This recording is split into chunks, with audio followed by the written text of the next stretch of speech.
55वीं जो youth parliament का session है हमारा, और जिसका मौका हमें चौथी बार मिल रहा है। मान्यवर, आज हमारे विद्यालय का परम सौभाग्य है कि भारत सरकार के संसदीय कार्य मंत्रालय द्वारा आयोजित 55वीं युवा संसद प्रतियोगिता 2022-23 विद्यालय में संपन्न होने जा रही है। हम उपस्थित सभी माननीय अतिथियों का हार्दिक स्वागत करते हैं। साथियों, विद्यालय एक मंदिर है जिसमें हर विद्यार्थी का शारीरिक, मानसिक, सांस्कृतिक एवं आध्यात्मिक विकास करना हमारा परम उद्देश्य है। इस उद्देश्य को ध्यान में रखते हुए आज हम 55वीं युवा संसद प्रतियोगिता का आयोजन कर रहे हैं। इसी के मद्देनजर आज हमारे कुछ युवा सांसद अपनी भावनाओं, विचारों, शंकाओं और उनके निराकरण को आपके सामने रखेंगे, जिससे छात्रों में लोकतांत्रिक मूल्यों के प्रति आस्था जागृत हो सकेगी और आज की युवा पीढ़ी राजनीतिक समस्याओं के समाधान की रचनात्मक कार्यवाही में अपना अमूल्य योगदान दे सकेगी। साथियों, हम प्रभुता संपन्न लोकतांत्रिक गणराज्य के नागरिक हैं, इसलिए संसदीय गतिविधियों में युवा नेताओं के प्रशिक्षण एवं सहयोग की जरूरत है। हम इस प्रतियोगिता के माध्यम से छात्रों में अपनी उचित बातों को साहस और सम्मान के साथ दूसरों के सामने रखने तथा दूसरों की बातों को सहनशीलता के साथ सुनने का गुण विकसित करना चाहते हैं। इसलिए आपसे निवेदन है कि आप इस युवा संसद प्रतियोगिता की संपूर्ण कार्यवाही को ध्यानपूर्वक देखें और सुने तथा इन भावी युवा सांसदों का मनोबल एवं उत्साहवर्धन करें। हम इस प्रतियोगिता में सहयोग देने वाले सभी अधिकारीगण एवं अध्यापकों के प्रति आभार व्यक्त करते हैं। 55वीं युवा संसद प्रतियोगिता में भाग लेने वाले युवा सांसदों को हमारा शुभ आशीष। इस युवा संसद प्रतियोगिता को देखने से युवाओं को एक नई दिशा मिलेगी, ऐसा हमारा विश्वास है। माननीय सभासदों, माननीय अध्यक्ष जी,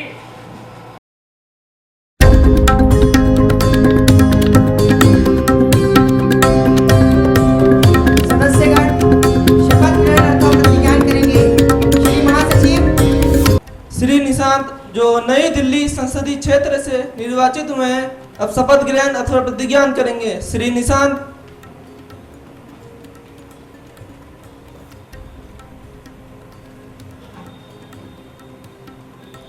महोदय, आप शपथ ग्रहण करेंगे अथवा प्रतिज्ञान करेंगे? महोदय, मैं शपथ ग्रहण करूंगा।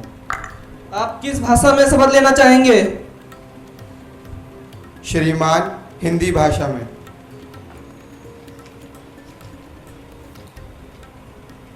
मैं निशांत, जो युवा संसद की लोकसभा का सदस्य निर्वाचित हुआ हूं, ईश्वर की शपथ लेता हूं कि मैं विधि द्वारा स्थापित भारत के संविधान के प्रति सच्ची श्रद्धा रखूंगा तथा जिस पद को मैं ग्रहण करने वाला हूं, उसके कर्तव्यों का श्रद्धापूर्वक निर्वहन करूंगा।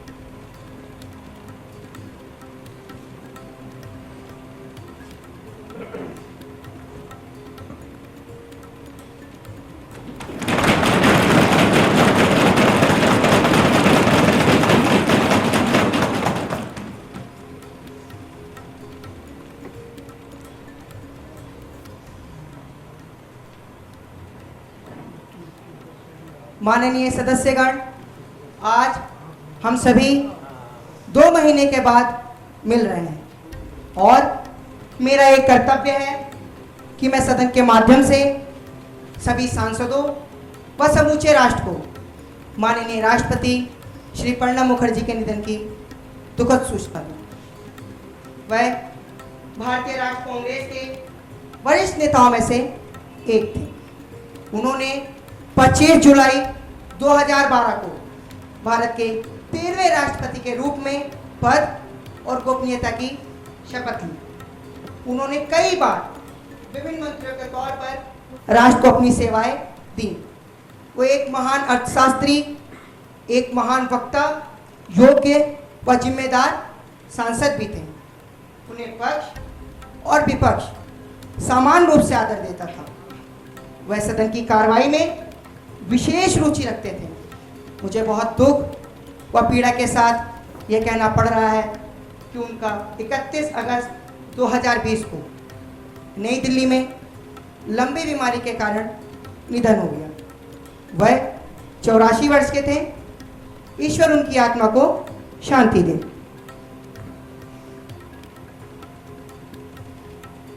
श्रीमान अध्यक्ष महोदय जी, अभी अभी माननीय राष्ट्रपति प्रणब मुखर्जी के निधन पर सभा ने शोक व्यक्त किया है।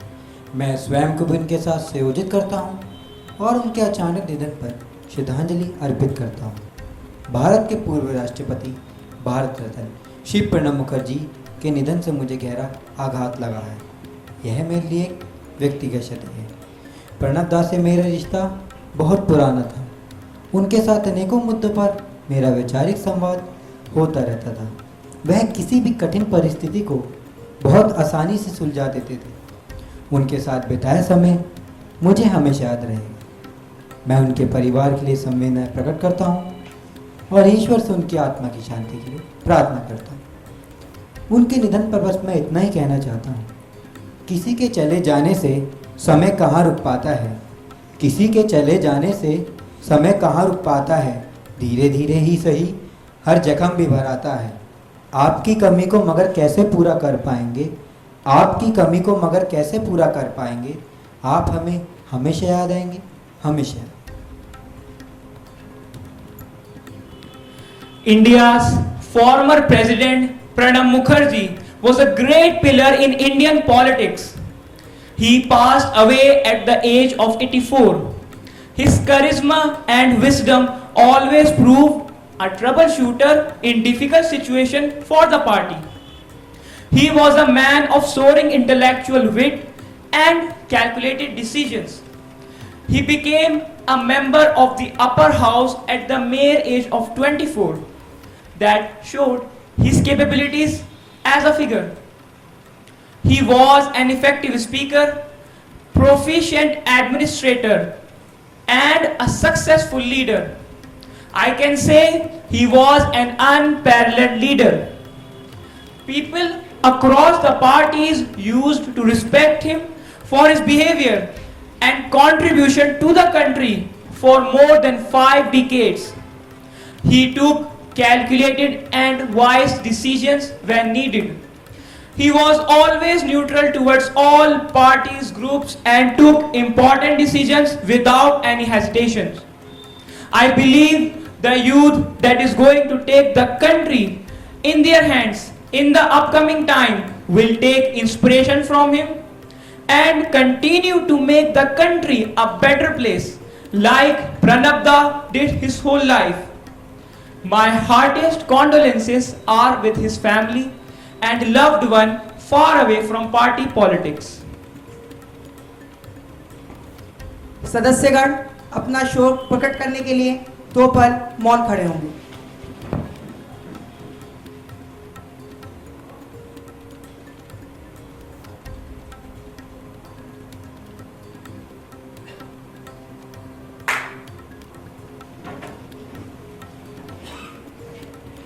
प्रधानमंत्री जी नए मंत्रियों का सदन से परिचय करवाएंगे। अध्यक्ष महोदय जी, मैं आपसे और आपके माध्यम से सभा में इन साथियों का परिचय करवाता हूँ। श्री कार्तिक गुप्ता, सिंचाई मंत्री। श्री अदीप, आपूर्ति मंत्री।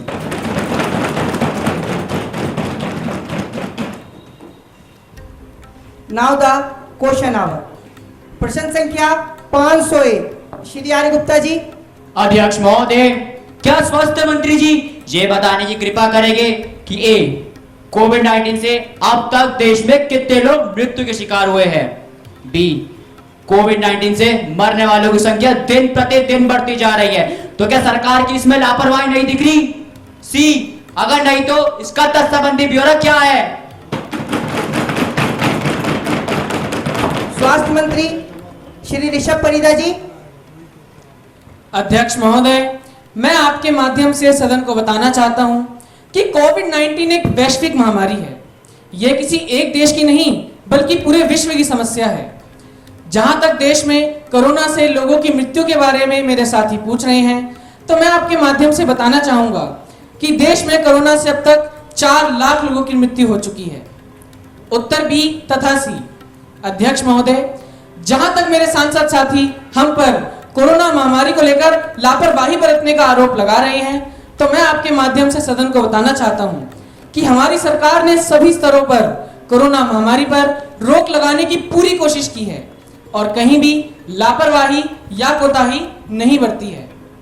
अध्यक्ष महोदय, यहां तक कि सबसे अधिक टीके लगाने वाले देश के रूप में भी उभर करके हम सामने आए हैं और तो और कोरोना की इस संकट की घड़ी में कई देशों की हमने मदद भी की है, जबकि हमारा देश विकासशील देशों की श्रेणी में आता है। अध्यक्ष महोदय, कुछ विकसित देशों में तो हमसे उच्च स्तरीय स्वास्थ्य सेवाएं होते हुए भी न केवल कोरोना महामारी का प्रकोप अधिक रहा बल्कि उसके परिणाम भी बिगड़े। लेकिन मुझे गर्व है कि हमारे देश में हमारी सरकार के प्रयासों के चलते हमने न केवल कोरोना को बढ़ने से रोका बल्कि उसके परिणामों को बिगड़ने से भी रोका। अध्यक्ष महोदय, अब मैं आपके सामने सबसे अधिक विकसित देश अमेरिका के आंकड़े रखना चाहूंगा। अमेरिका की कुल जनसंख्या 34 करोड़ से भी कम है, लेकिन फिर भी वहां पर कोरोना से मरने वालों की संख्या 8 लाख से भी अधिक है। इसी प्रकार ब्राजील, इटली, स्पेन और बाकी विकसित देशों में भी कमोवेश यही हालात हैं।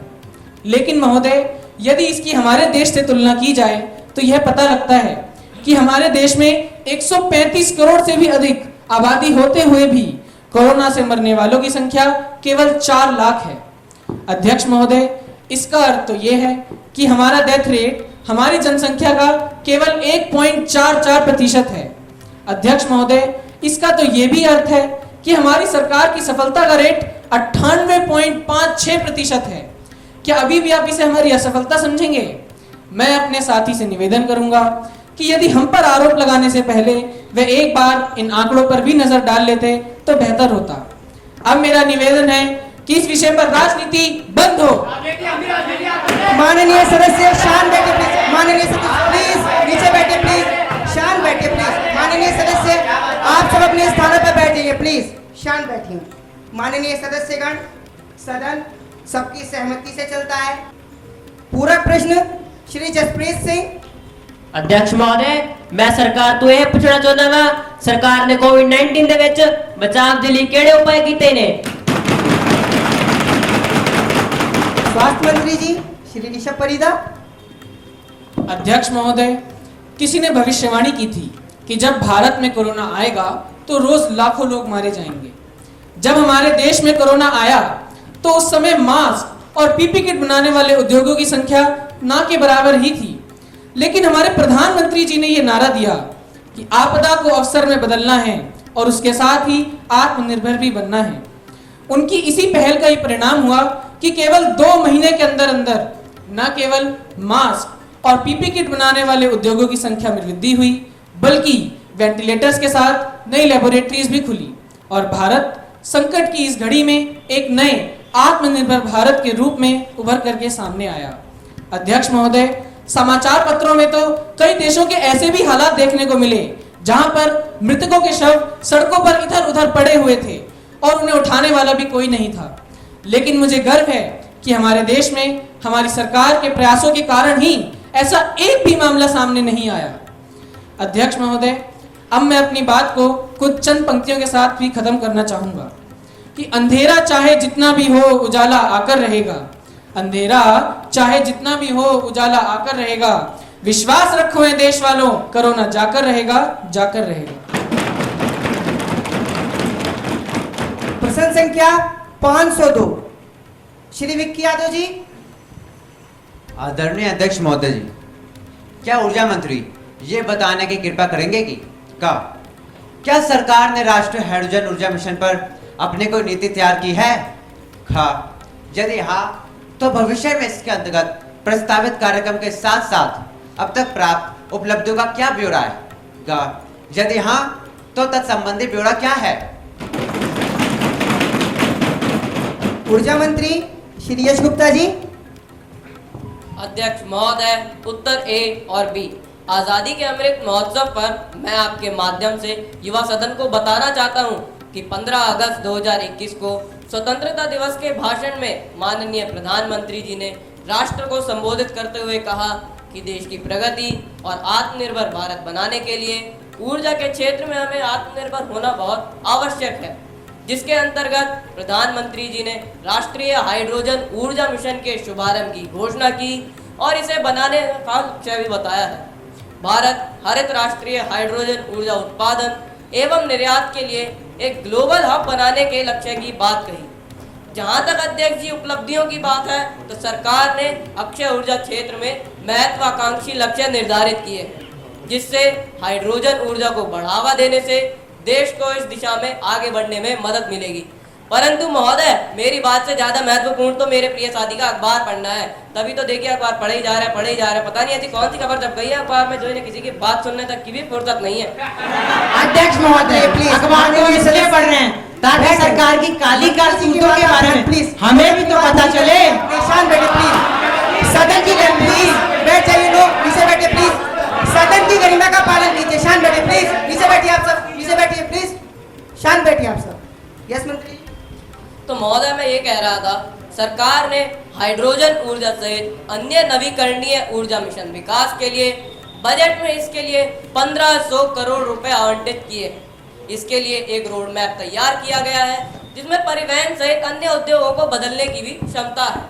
अक्षय ऊर्जा उत्पादन, भंडारण एवं संचरण के माध्यम से भारत में हरित हाइड्रोजन ऊर्जा उत्पादन लागत प्रभावी हो सकता है, जो न केवल ऊर्जा सुरक्षा की गारंटी देगा बल्कि भारत देश को ऊर्जा के क्षेत्र में धीरे धीरे आत्मनिर्भर बनाने में भी सहायता करेगा। मैं अपनी बात को खत्म करते हुए बस इतना ही कहना चाहूँगा, आज़ादी का अमृत महोत्सव हम सबको मिलकर मनाना है। आज़ादी का अमृत महोत्सव हम सबको मिलकर मनाना है। जन जन की हिस्सेदारी से आत्मनिर्भर भारत बनाना है, आत्मनिर्भर भारत बनाना है। Next question 503 mister Mayank singer. Speaker sir, will the Minister of Environment be pleased to state that A. The existing policy for regulation of air quality and abatement of air pollution at various locations across the country. B. Whether the government has taken note of report of US Embassy which showed that Delhi air quality level is very unhealthy, and if so the details thereof along with the reaction of government thereto. C. Whether the number of patients with respiratory diseases have increased manifold in the country due to the unhealthy air quality. D. If so the details thereof during the last 3 years and the current year state-wise and union territory-wise. Minister of Environment Mr. Siddhant Pandey. Honorable Speaker sir, the existing policy for regulation of air quality and abatement of air pollution at various locations across the country, which includes formulation of industrial emission norms and leapfrogging from BS5 to BS6 by March 2022.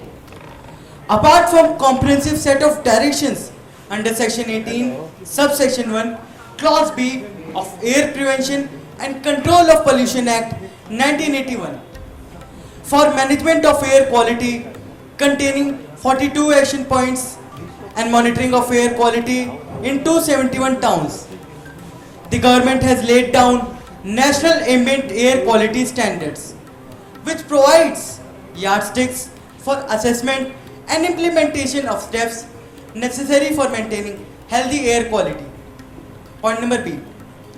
The quality of air in Delhi can be assessed as per National Air Quality Index (NAQI), which classifies it into 6 categories: good, satisfactory, moderate, poor, very poor, and severe categories.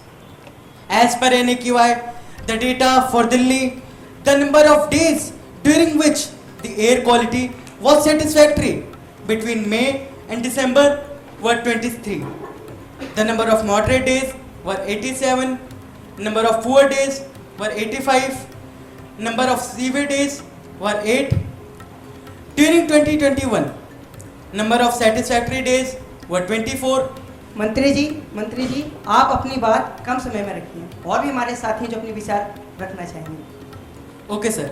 As I was saying, number of moderate days were 86, number of poor days were 89, and the number of severe days were 28. The data relating to air quality index for Delhi is annexed. Point number C and D. While there has been minimal increase in number of patients with respiratory diseases, the data does not reflect a manifold increase.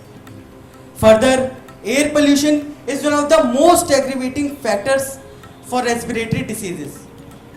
There are several other factors also that may lead to respiratory ailments like smoking, age, genetic cause, etc. Thank you, sir.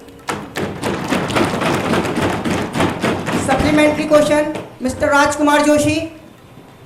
Honorable Speaker, what are the corrective steps taken or are being taken by the government in this regard? Minister of Environment, Mr. Siddhant Pandey. Honorable Speaker, sir, several steps have been taken by the government to address the air pollution in the National Capital Region. These include the formulation of National Ambient Air Quality Standards, introduction of cleaner fuels like compressed natural gas, liquid petroleum gas, etc., promotion of cleaner production processes, banning of burning of leaves and firecrackers. The government has also established and universalized the fuel standards by 2020. The government also plans to universalize the fuel standards and establish graded response plan for Delhi and NCR. Thank you, sir. Next question, 504, Mr. Madhuram Tiwari. Speaker sir, today entire country reeling under price rise. Will the Minister of Agriculture be pleased to state A. The causes for the rise in price is essential commodities. B. Whether any step have been taken to check the price rise. C. If so, the details thereof. Honorable Minister of Agriculture, Mr. Garg Kaushik. Speaker sir, the prices of essential commodities is one of the most important issues that have affected a sizable section of our society. An uncertain monsoon has created a serious situation in the country, which has affected not only agriculture but particularly the farming community in several states. So rise in prices of crude oil and petroleum products have also posed a big problem, which has adversely affected economies of the world, and economies of developing countries have been badly hit. A huge gap. लेकिन अध्यक्ष जी सरकारी बताया जब तेल के दाम बढ़ गए तो ऐसी कौन सी फसल तैयार हो गई जिसे व्यापारी महंगे दाम में खरीदकर महंगे दाम में बेच रहे हैं। प्रधानमंत्री ने सरकार को सुनाई जब दाम नहीं दिया जो इस पर में छूट देकर देश की जनता की कमर तोड़ी जा रही है। नीचे बैठिए प्लीज। माननीय सदस्य आप सब शांत बैठिए प्लीज। शांत बैठिए। माननीय सदस्य प्लीज शांत बैठिए। आप सब नीचे बैठिए प्लीज। नीचे बैठिए प्लीज। शांत बैठिए। मंत्री जी की बात ध्यान से सुनिए। आपका भी समय आएगा, आप अपने विचार अपने समय पर रखिए please. Yes, Minister sir, continue please. As I was saying, sir, a huge gap has emerged between supply and demand of the essential commodities, which has resulted in soaring prices of these essential commodities. Sir, answer B and C. The government is very much concerned about the issue. It intends to take a number of steps to check price rise and undertake open market intervention. A 12-point program has been sent to the state government to intensify NREGA in drought-affected areas. A contingency plan for drinking water and crops will be brought into operation, and a close watch will be kept on the prices of essential commodities. For this, the center and the state government will have to work together. The state government will be provided assistance in helping farmers in drought-affected areas. In no case shall we allow the citizens to go hungry. Honourable member supplementary question please, Vicky Yadav. Speaker sir, will the honorable minister inform this August House as to why are the farmers are not getting the MSP minimum support price for their produce despite of all toll claims made by the government? Yes, honourable minister mister Karan Kaushik. Speaker sir, that is not true. There has been a demand to raise the MSP. The Chief Minister of Chhattisgarh has demanded rupees 1940 for 1 quintal of paddy.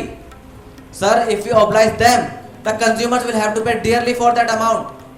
Sir, I ensure on behalf of the government, we are taking every possible step to give better prices for wheat, paddy and rice, and we will continue to do so. Thank you, sir. Now the question hour is over. No more supplementary. Please, शांत बैठिए. No more supplementary question. Please. No more supplementary question. शांत, माननीय सदस्य शांत बैठिए. नीचे बैठिए आप सब. No more supplementary question. Breach of privilege, Shri Karthik.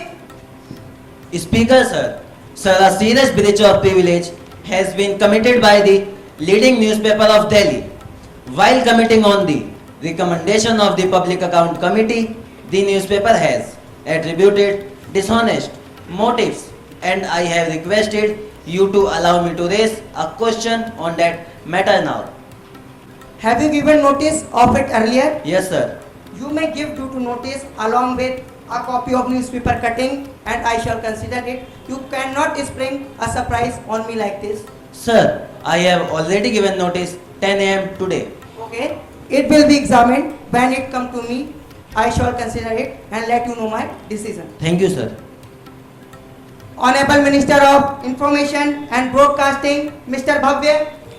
Honorable Speaker sir, I beg to lay on the table first a copy of the annual report, Hindi and English version of the Children Film Society India, Mumbai for the year 2020 to 21, along with Attitude Accountants. Second, a copy of the review, Hindi and English version by the government of the working of the Children's Film Society India, Mumbai for the year 2021 to 22. Thank you sir.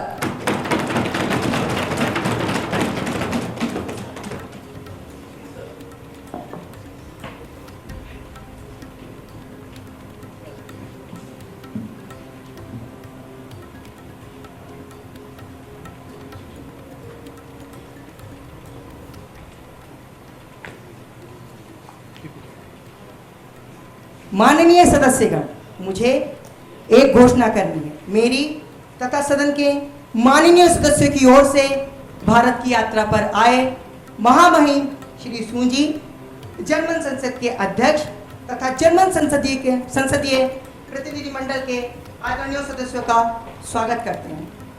प्रतिनिधिमंडल के सदस्य हैं Shri Stephen George उपाध्यक्ष, Shri सूंजी German सदस्य, Shri Robert संसद सदस्य. यह एक उच्च अधिकार प्राप्त प्रतिनिधिमंडल है. प्रतिनिधिमंडल शनिवार 24 सितंबर 2022 को भारत की यात्रा पर यहाँ पहुँचा है. हम अपने देश में उनकी सुखद लाभकारी यात्रा की कामना करते हैं. हम उनके माध्यम से जर्मन सरकार तथा जर्मन के मित्र लोगों को हार्दिक शुभकामनाएं देते हैं. अब सदन में ध्यान आकर्षण प्रस्ताव पर चर्चा होगी. शिक्षा मंत्री जी ध्यान आकर्षण प्रस्ताव पर चर्चा करेंगे. श्री रुद्र. अध्यक्ष महोदय, आज सरकारी और प्राइवेट स्कूलों में ऑनलाइन कक्षाएं चल रही हैं, मगर सवाल यह है कि जिन घरों में लॉकडाउन के चलते 2 वक्त की रोटी का जुगाड़ भी मुश्किल हो पा रहा है, उनके बच्चे ऑनलाइन कक्षाओं में कैसे जुड़ पाएंगे? क्या उनके घर में स्मार्टफोन है? और है भी तो पहले से ही मुश्किलों में जी रहे हैं. क्या इस महंगाई में वह मोबाइल रिचार्ज करवा सकते हैं? मैं मंत्री जी को इस विषय की ओर ध्यान आकर्षित करना चाहूंगा और चाहूंगा कि मंत्री जी इस विषय पर सदन में वक्तव्य दें. शिक्षा मंत्री श्री शौर्य शर्मा जी. अध्यक्ष महोदय, आज पूरे विश्व में कोरोना महामारी फैली हुई है. ऐसे समय में हमारी सर्वोच्च प्राथमिकता लोगों के जीवन को बचाना है. जान है तो जहान है, और लोगों का जीवन बचाने का यह उद्देश्य भविष्य की सफलता है। कोरोना वायरस महामारी ने दुनिया भर में शिक्षा को भी प्रभावित किया है। आज 39 देशों में घोषित लॉकडाउन के कारण स्कूल और कॉलेज पूरी तरह बंद रहे हैं या अभी भी बंद हो सकते हैं। इस वजह से 421 मिलियन से अधिक छात्र प्रभावित हुए हैं। अतः मैं सदन को यह बताना चाहूंगा कि ऐसे समय में भारत की शिक्षा प्रणाली पर भी इसका बहुत गहरा असर पड़ना स्वाभाविक है। इस आपात स्थिति के मद्देनजर और छात्रों की सुरक्षा और उनकी शिक्षा और एकात्मिक चिंता को ध्यान में रखते हुए सरकार 3 कदम उठाने जा रही है। पहला, देश में इंटरनेट और स्मार्टफोन सुविधा का विस्तार करना। दूसरा, सभी छात्रों को लैपटॉप देना। और तीसरा, छात्रों से पहले शिक्षकों को डिजिटल एजुकेशन के लिए तैयार करना और साथ ही दूरसंचार, स्काइप कॉल, जूम मीटिंग्स और दूसरी वर्चुअल सुविधाओं और विकल्पों को भी उपलब्ध करवाने के बारे में पहल की है, ताकि शिक्षा और शिक्षण के अंतर को पाटा जा सके। यह आभासी कक्षाओं और सूचनाओं के आदान प्रदान की सुविधा के लिए प्रौद्योगिकी का उपयोग करते हुए छात्रों और शिक्षकों को प्रशिक्षण भी दे रहा है। निसंदेह छात्रों के लिए यह बहुत ही महत्वपूर्ण समय है, इसीलिए इस कदम का उद्देश्य छात्रों पर दबाव को कम करना है और गुणवत्ता के साथ किसी तरह का समझौता किए बिना अपने समय का लाभकारी तरीके से उपयोग करने में मदद करना है। धन्यवाद। श्री फतेहुल्लाह। अध्यक्ष महोदय, जैसा कि मंत्री जी ने बताया कि सरकार ने दूरसंचार, Skype calls, zoom meeting calls और दूसरी वर्चुअल सुविधाओं और विकल्पों को सुलभ कराने में पहल की है, तो क्या मंत्री जी ये बताने की कृपा करेंगे कि देश में केवल 24% घरों में ही इंटरनेट की सुविधा है, इनमें से भी 42% शहरी क्षेत्रों में है, तो ग्रामीण क्षेत्रों में केवल 15% घरों में ही इंटरनेट की सुविधा है। वहीं देश के 11% घरों में ही कंप्यूटर हैं, तो गाँव में 4.4% घरों में ही कंप्यूटर है। क्या इससे ऐसा नहीं लगता कि सरकार आधी अधूरी तैयारी के साथ ऑनलाइन शिक्षा की ओर बढ़ी है और ये कदम कुछ ही छात्रों के लाभ के लिए उठाए जा रहे हैं? श्री विशाल। अध्यक्ष महोदय, सरकार ने घोषणा की थी कि स्कूल और कॉलेज छात्रों के लिए ऑनलाइन शिक्षा का प्रबंध करें, लेकिन देश के बड़े शहरों से आने वाले छात्रों को पढ़ाई शुरू करने के लिए भी स्कूल कॉलेज खोलने में बहुत समय लग गया। ये वो स्कूल हैं जिनके पास फंड की कोई कमी नहीं थी। अब जरा सोचिए कि हमारे देश के छोटे शहर और गांवों में क्या हाल हुआ होगा। श्री प्रमोद कुमार। अध्यक्ष महोदय और मेरे सांसद साथियों, मैं एक उदाहरण के माध्यम से मंत्री जी से पूछना चाहता हूं। असम के एक परिवार को अपने बच्चे की ऑनलाइन शिक्षा के लिए अपने घर की गाय बेचनी पड़ी, और अध्यक्ष महोदय जी, अतिशयोक्ति की बात तो यह है कि यही गाय उनके घर की इकलौती आर्थिक आय का जरिया थी, परंतु बच्चे की ऑनलाइन शिक्षा के लिए स्मार्टफोन की भी अति आवश्यकता थी, जिसके चलते परिवार को यह कदम उठाना पड़ा। मैं अपनी बात को यहीं खत्म करते हुए मंत्री जी से एक प्रश्न और पूछना चाहता हूँ। हमारे देश में ऐसे अनेक मामले हैं, उनका क्या हाल हुआ होगा, कृपया मुझे स्पष्ट करें। धन्यवाद। श्री गौरव सिंह। अध्यक्ष महोदय, शायद मेरे युवा संसद के साथी ने ध्यान से मंत्री जी की बात नहीं सुनी, वरना वे ऐसा सवाल नहीं करते जिसमें मंत्री जी ने कहा कि सरकार इस समस्या, इस स्थिति से निकलने के लिए तैयारी कर रही है, जिसमें देश में इंटरनेट और स्मार्टफोन की सुविधा देने पर विचार कर रही है, और तो और छात्रों को लैपटॉप भी देने की तैयारी में है। धन्यवाद। श्री जतिन बेस्ट। अध्यक्ष महोदय, जैसा कि मेरे साथियों ने बताया, इस उत्साही तस्वीर को देखते हुए ऐसा लग रहा है कि भारत में शिक्षा पलक झपकते ही ऑफलाइन से ऑनलाइन के मोड पर चली जाएगी। माननीय सदस्य शांत रहिए प्लीज, शांत बैठिए, सदन की गरिमा का पालन कीजिए प्लीज, शांत बैठिए। मंत्री जी श्री शौर्य शर्मा। अध्यक्ष जी, मैं सदन को यह बताना चाहता हूं कि सरकार बहुत गंभीरता से ऑनलाइन पढ़ाई के सुधार के लिए तत्पर है, जिसके अंतर्गत शिक्षा मंत्रालय ने भारत पढ़े ऑनलाइन अभियान की शुरुआत की है। इस अभियान का मकसद है कि ऑनलाइन पढ़ाई को कैसे और बेहतर बनाया जा सके। इस संबंध में सरकार ने एनसीईआरटी के विशेषज्ञों से भी सुझाव मांगे हैं।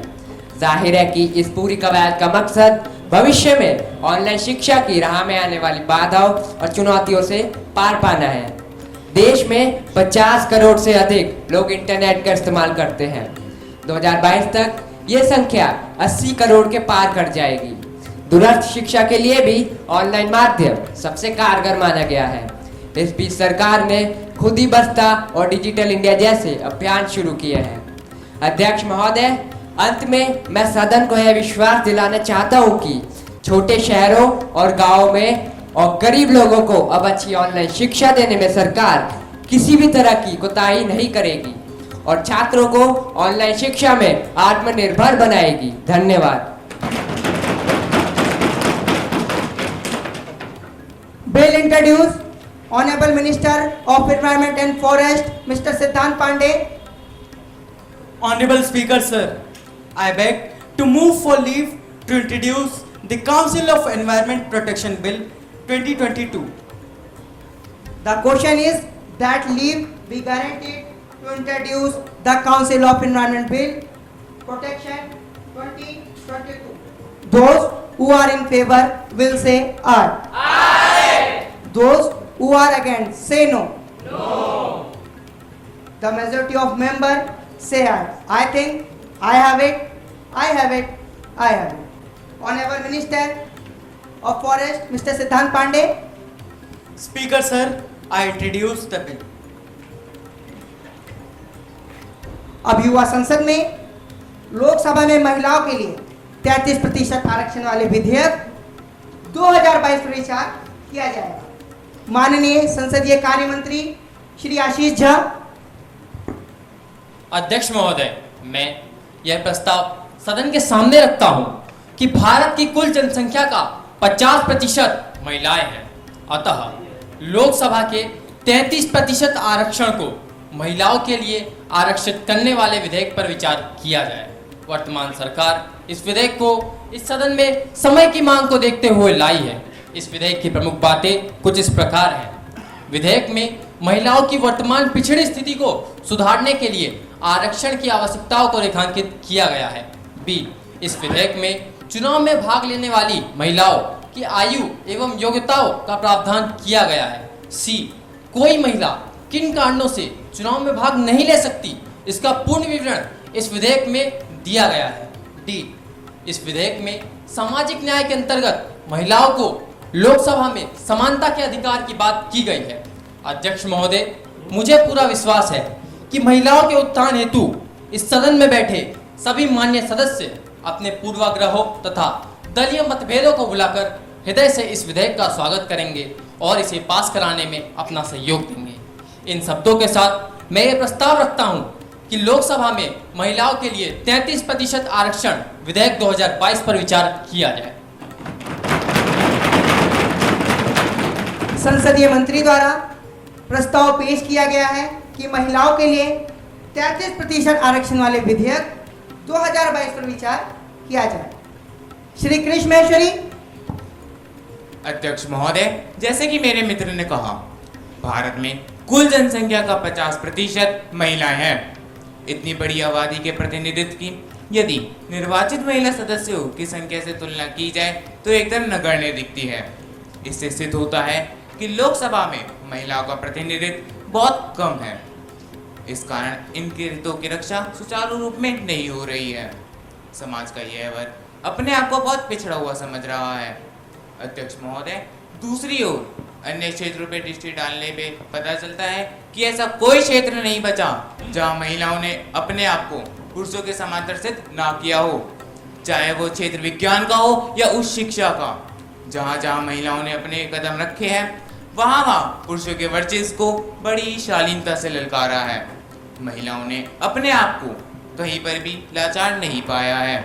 इसके अतिरिक्त कई क्षेत्रों में तो उन्होंने पुरुषों को भी पीछे छोड़ दिया है। अध्यक्ष महोदय, इसके विपरीत सदन में हम यह पाते हैं कि महिलाओं का प्रतिनिधित्व बहुत कम है। वर्तमान चुनाव पद्धति को देखते हुए किसी भी महिला का पुरुष के समांतर चुनाव लड़ना बहुत कठिन काम है।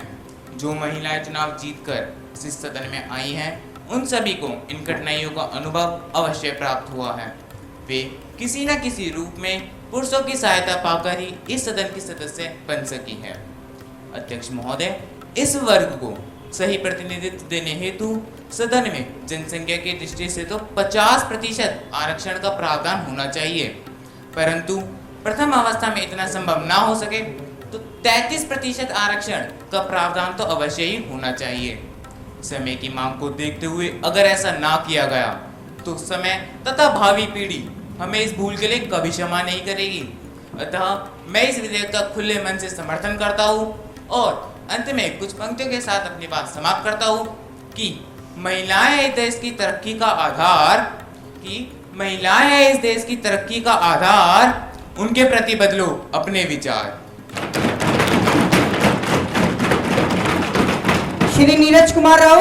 अध्यक्ष महोदय, यह ठीक है कि महिलाओं की संख्या भारत की कुल जनसंख्या की आधी है तथा कुछ महिलाओं ने कुछ क्षेत्रों में बहुत अच्छे काम किए।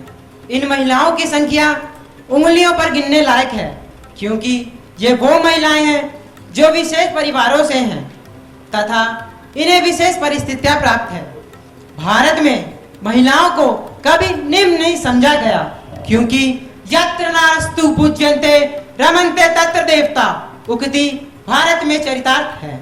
यहाँ महिलाओं को आदर की दृष्टि से देखा जाता है। यद्यपि समाज ने इनका कार्य क्षेत्र अलग कर रखा है। इनकी निपुणता उस कार्य क्षेत्र में जग जाहिर है। इन्होंने सदैव घर को संभाला है। इस क्षेत्र से निकलकर महिलाओं ने जिस किसी दूसरे क्षेत्र में प्रदर्शन किया है, वह समाज की स्थिति बिगड़ी है।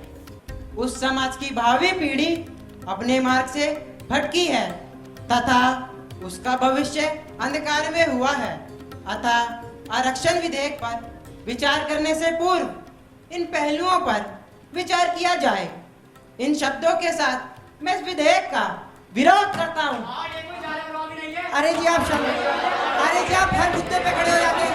आपका समय आएगा, आप अपनी समय अपने बात करेंगे। प्लीज शांत बैठिए, नीचे बैठिए। माननीय सदस्य प्लीज शांत बैठिए, नीचे बैठिए, प्लीज नीचे बैठिए। अरे जी आप हर मुद्दे पे खड़े मत होइए, आपका भी समय आएगा, आप अपने विचार अपने समय पर रखिए प्लीज। श्री पवन। अध्यक्ष महोदय, भारत 21वीं शताब्दी के द्वार पर खड़ा भविष्य के सुनहरे सपने देख रहा है। दुनिया भर में भारत को एक नए दृष्टिकोण के साथ देखा जा रहा है। ऐसे समय पर भारतीय समाज का बड़ा वर्ग देश की सर्वोच्च संस्था में उचित प्रतिनिधित्व से वंचित रहता है, तो इससे देश की छवि क्या बनेगी? जबकि अब देश में हमारी शिवांगी सिंह जैसी महिला फाइटर पायलट, राफेल लड़ाकू विमान तक उड़ा रही हैं। दूसरी तरफ अब लगभग सभी राज्यों में पंचायती व्यवस्था लागू हो गई है।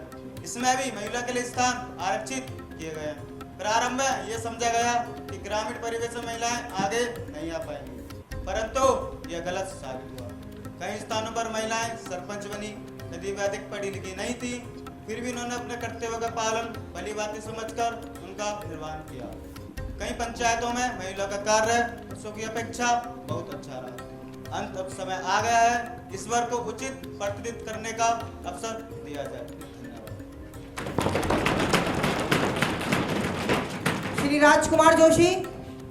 अध्यक्ष महोदय, यह देश की सर्वोच्च संस्था है। इस संस्था द्वारा देश में लागू होने वाले कानून बनाए जाते हैं। अतः इस संस्था में ऐसे व्यक्तियों का चुनाव हो जो कानून को बारीकियों से समझ सके तथा पूरे देश के संदर्भ में अपने विचार रख सके। भारत में महिलाओं की साक्षरता दर मात्र 39% है। इसमें ग्रामीण क्षेत्रों, पिछड़े क्षेत्रों तथा आदिवासी क्षेत्रों में साक्षरता दर मात्र 20% है। यह केवल साक्षरता दर है, उच्च शिक्षा प्राप्ति की दर तो नाम मात्र की है। ऐसी दशा में आरक्षण देने का अर्थ है कि वह महिलाएं चुनाव जीतेंगी जो या तो शहरी हों या संपन्न परिवार की उच्च शिक्षा प्राप्त, अथवा ऐसी महिलाएं सदस्य बनेंगी जो इस सदन की बहस में अपना कोई योगदान नहीं दे पाएंगी। इससे इतनी शांति होगी कि 33% स्थानों पर महिलाएं बैठी हैं। ऐसे आरक्षण का क्या लाभ है? इससे अच्छा होगी महिलाओं की शिक्षा की ओर विशेष ध्यान देकर इनको शिक्षित किया जाए, तत्पश्चात आरक्षण देने की आवश्यकता पर विचार किया जाए। श्री रुद्र।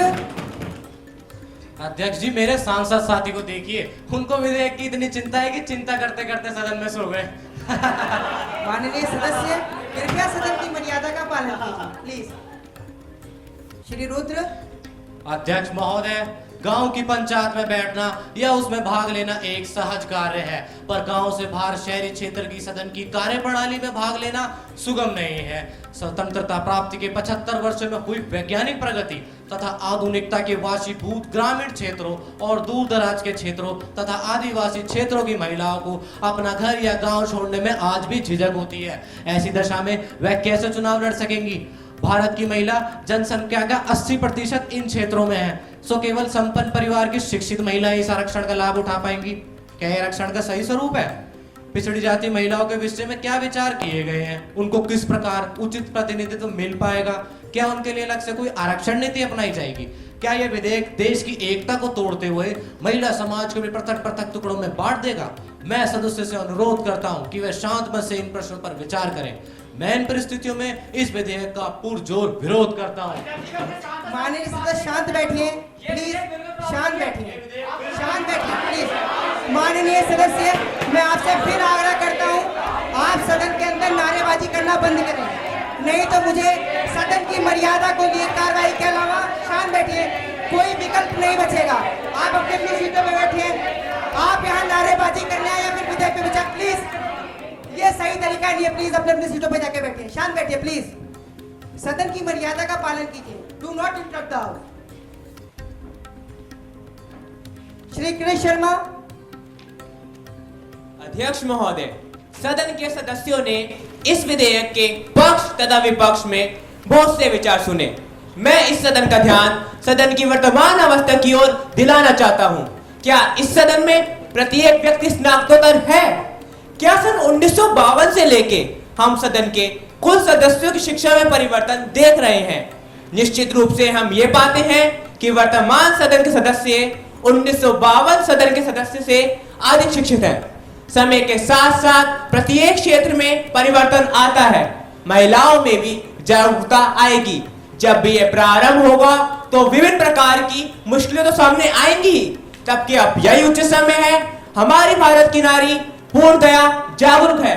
इनमें संचार माध्यमों से जागरूकता बढ़ी है।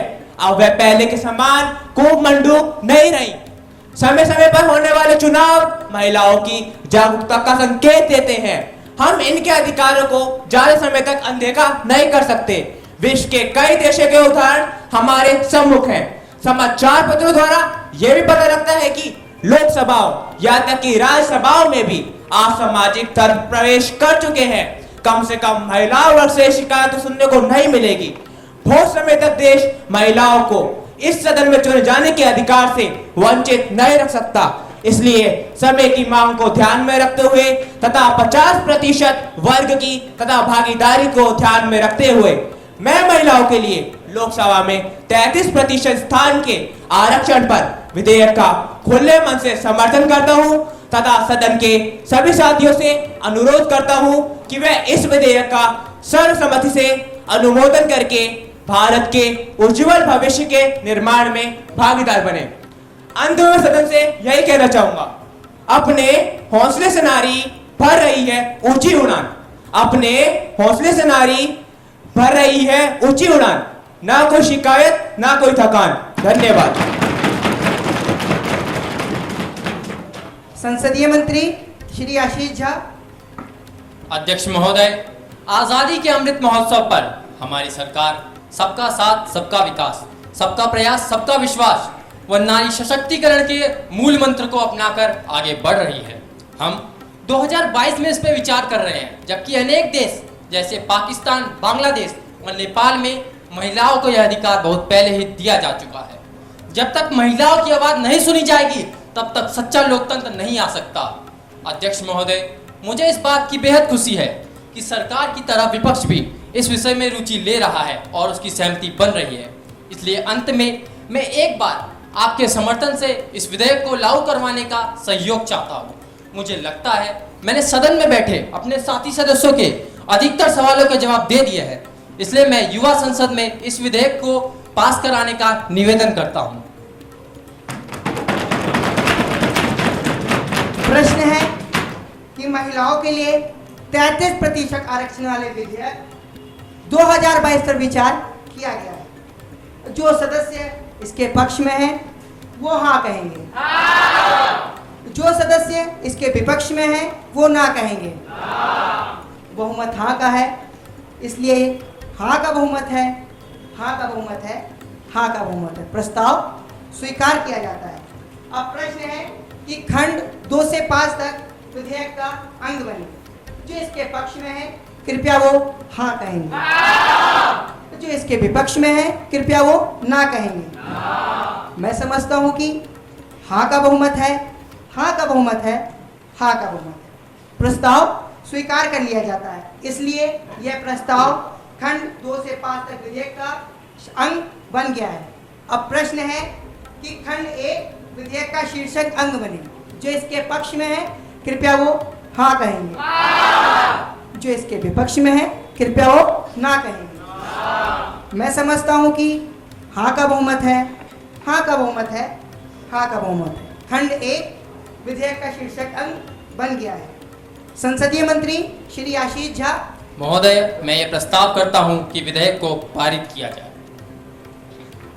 प्रस्ताव पेश किया गया है कि विधेयक पारित किया जाए। जो सदस्य इसके पक्ष में है कृपया वो हाँ कहेंगे, जो सदस्य इसके विपक्ष में है कृपया वो ना कहेंगे। मैं समझता हूँ कि हाँ का बहुमत है, हाँ का बहुमत है, हाँ का बहुमत है। विधेयक पारित किया जाता है। अब युवा संसद की कार्रवाई कल सुबह 11 बजे तक के लिए स्थगित की जाती है। अब राष्ट्रगान के लिए सभी अपनी अपनी जगहों पे खड़े होंगे।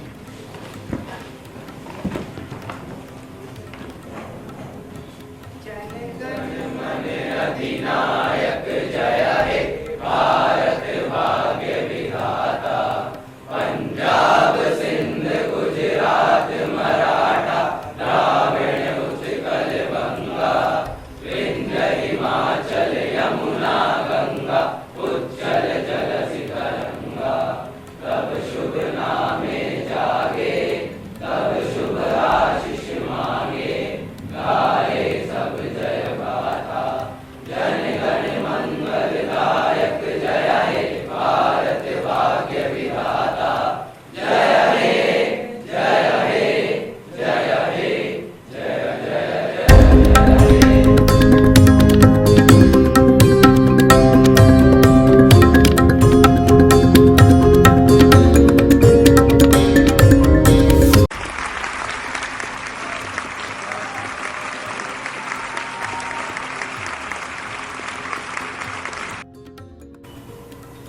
संचालनकर्ता,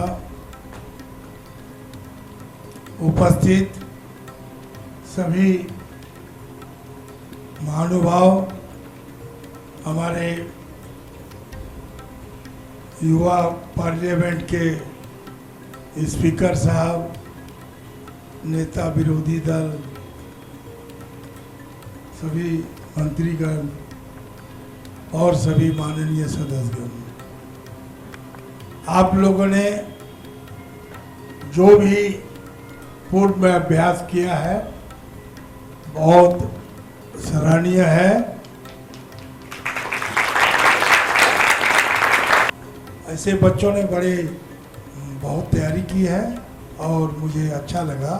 मुझे उम्मीद है कि आप लोग आगे चल के पार्लियामेंट के जो परंपरा है, संसदीय सिस्टम है, उसको आगे लेके जाएंगे। मैं अपनी तरफ से सभी लोगों को धन्यवाद देता हूं कि आप आगे इस तरह से सीखने का प्रयास करिए। अगर कभी हो तो इन लोगों को पार्लियामेंट में ले जाएंगे। आज की इस 55वीं युवा संसद प्रतियोगिता में उपस्थित होकर और इतनी अच्छी सदन को देखकर बहुत प्रसन्नता हुई। माननीय श्री सूरज मंडल जी, जिन्होंने अभी बच्चों का मार्गदर्शन किया और इतनी बारीकी से उन्होंने इस पूरी कार्रवाई को देखा और बच्चों को, क्योंकि बच्चे तो बच्चे हैं, उन्होंने जहाँ पर थोड़ी सी कमी छोड़ी, सर ने उसको कितने अच्छे तरीके से और आप लोगों को बताया। हम सर आपके बहुत आभारी हैं। डायरेक्टरेट की ओर से मुझे इवेलुएटर के रूप में नियुक्त किया गया है। बच्चों, संसद की कार्रवाई का एक एक मिनट, एक एक पल वेल रजिस्टर्ड है, वेल डिफाइंड है, किताबें लिखी हुई हैं इसके ऊपर, हम उससे डेविएट नहीं कर सकते। तो यहाँ पर जो बच्चों का हमने प्रदर्शन देखा वो बहुत ही सराहनीय है और अब ये देखकर लग रहा है कि भारत का भविष्य वो बहुत अच्छे राजनयिकों के, राजनेताओं के हाथ में जाने वाला है।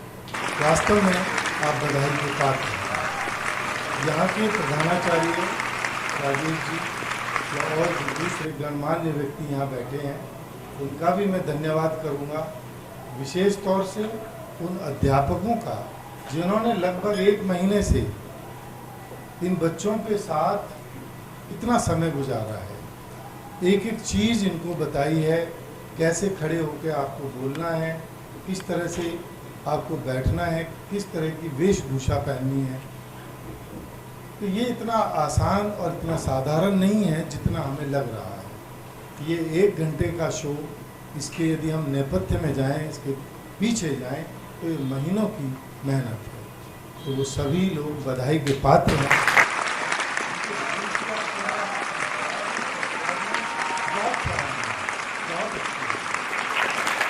Mr. Sanswal is the principal of Ramjas Senior Secondary School. Mr. Sandeep Kumar Sharma, teacher in charge of youth parliament activity of the school, and all the other teachers who were associated with the performance of this team. So we have just witnessed the performance of youth parliament presented by the students of Ramjas Senior Secondary School, Daryaganj. And I have no hesitation to mention here right now that the performance was truly fantastic. आपने कोशिश किया अपने तरफ से जो parliamentary practices and procedure को आगे ले जाने के लिए, उसके लिए आपको बहुत बहुत धन्यवाद मंत्री जी, ministry of parliamentary affairs, government of India का तरफ से। अब जहाँ तक प्राइज विनिंग स्टूडेंट्स का नाम है, तो I am just going to announce the names of the prize winning students. So I will hope that all the students will give a big hand to congratulate him. So first of all, the 4th prize winning students are Mr. Krish Sharma, member in ruling party, and Mr. Vicky Yadav, opposition member. And the 3rd prize winning students are Mr. Ashish Jha, Minister of Parliamentary Affairs, Sri Shaurya Sharma, Minister of Education, and Sri Rudra, member in opposition.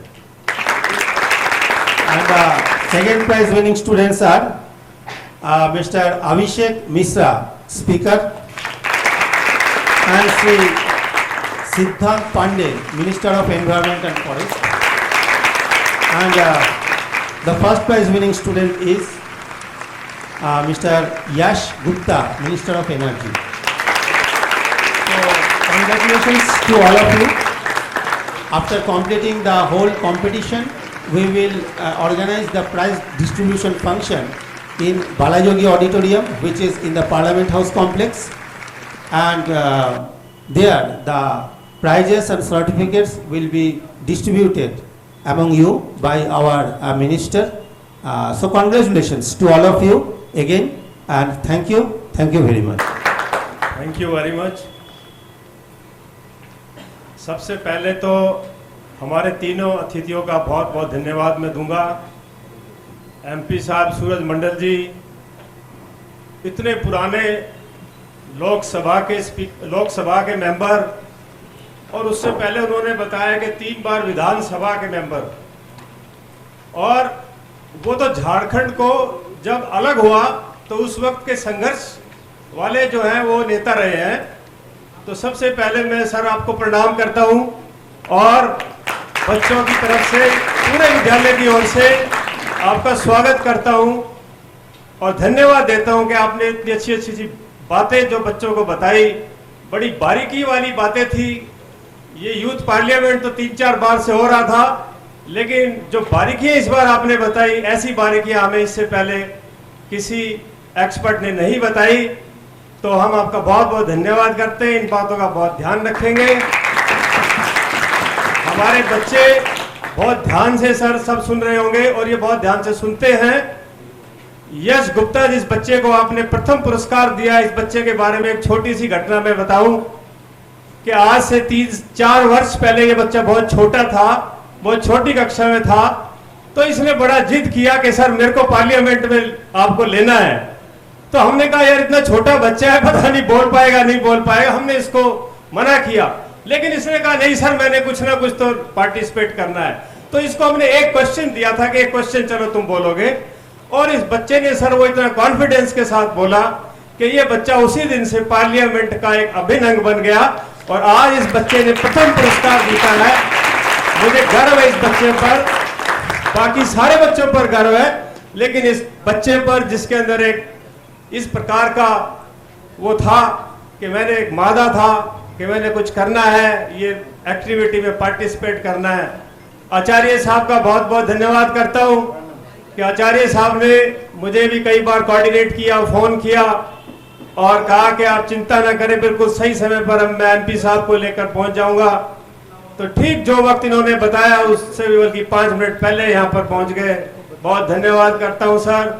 और बड़ी बारीकियां आपने बताई, कई बातें आपने भी बड़ी अलग हटके बताई, तो उन बातों का भी हम ध्यान रखेंगे। सुशील कुमार जी, डीडी जोन भी सर, आप तो हमेशा ही हमारे लिए मार्गदर्शन करते रहते हैं। जितने भी हमारे डिप्टी डायरेक्टर चाहे जोन के हों चाहे डिस्ट्रिक्ट के हों, ये हमेशा हमें प्रोत्साहित करते हैं और हमें हमेशा आगे बढ़ने के लिए जो भी सहायता इनसे चाहिए होती है हमें प्रदान करते हैं। बहुत बहुत धन्यवाद करता हूं सर। लंच के लिए मैं आपको आमंत्रित करूंगा, आपसे निवेदन करूंगा कि आप कृपया लंच करके जाएंगे। तो धन्यवाद सर। एक बार फिर पुनः मैं श्री जेसी पहुजा जी जो हमारे एजुकेशन कोऑर्डिनेटर हैं उनका धन्यवाद करना चाहूंगा। हमारे जेसी पहुजा जी के लिए एक बार जोरदार तालियां। पूरा समय ये देते हैं हमें। पॉलिटिकल साइंस के लेक्चरर रहे हैं सर पहले, और उसके बाद प्रधानाचार्य रहे कई विद्यालयों के, और आज 20 साल से ये पूरे रामजस के एजुकेशन कोऑर्डिनेटर हैं। सभी विद्यालय के प्रधानाचार्य इन्हीं की देखरेख में कार्य करते हैं और ये सभी स्कूलों का इंस्पेक्शंस करते हैं, उनको सुझाव देते हैं। तो इनका भी बड़ा योगदान है हमारी यूथ पार्लियामेंट में। सर आपका दिल से धन्यवाद देता हूं। जय हिंद।